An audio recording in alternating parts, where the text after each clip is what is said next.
So I recently worked with a candidate whom I could relatively easily get stuck. His interviewing skills weren't stellar, yet still he got a senior solutions architect job with AWS. And this is, I want to talk about what was special, what's interesting when it comes to passing interviews and maybe knowing your weakness, as you'll see next. The first thing I'd like to talk about here is that this candidate was applying for the second time for an Amazon job. He previously applied, I think, 1 year ago. So this actually helped him to better understand what matters and what doesn't in these interviews, in these pretty intense interviews with the high-performing companies. You know, things such as preparing a story bank or during the interview having listening skills, listening carefully to the question you're getting asked, because that's when you optimize your chances to bias the interviewer towards you. You know, also something to be noted is that not many candidates have enough willpower to apply the second time for a job with these companies. So willpower, he really wanted the job, is also something that was key in this scenario. The second thing I'd like to highlight here is that sometimes knowing your weakness can actually give you strength.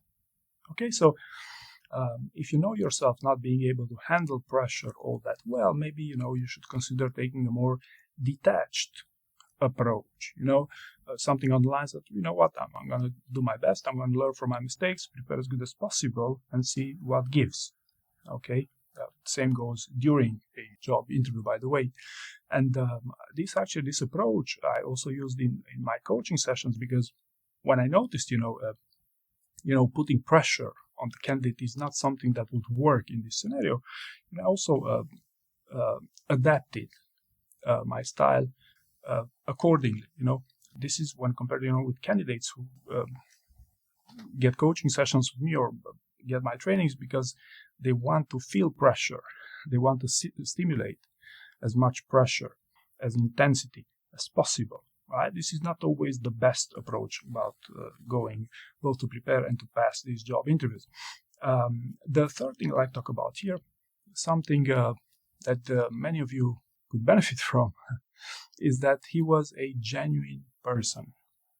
Okay, so he was nowhere near of giving picture-perfect interview answers. You know, if you think about these days when I see a huge number of people rewarding their story using AI and whatnot, just to try to make them as good as possible during this job interview.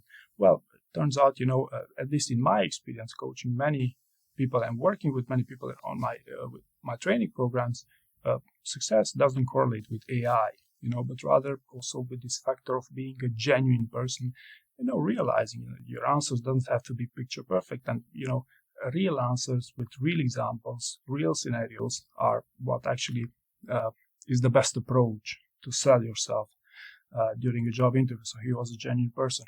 And yes, last but not least, I also like to talk that there was a little bit of a luck factor. He was a bit lucky because, the job was the location aspect. He was from the region, an island in the US, that AWS was hiring for. So yes, there was also, the planets have a little bit aligned for this purpose. But still, it's a tough market and it's an employer-driven market, and I doubt that AWS would hire someone only because of the location. But in all fairness, there was, multiple factors combined that also may have benefited to this successful outcome.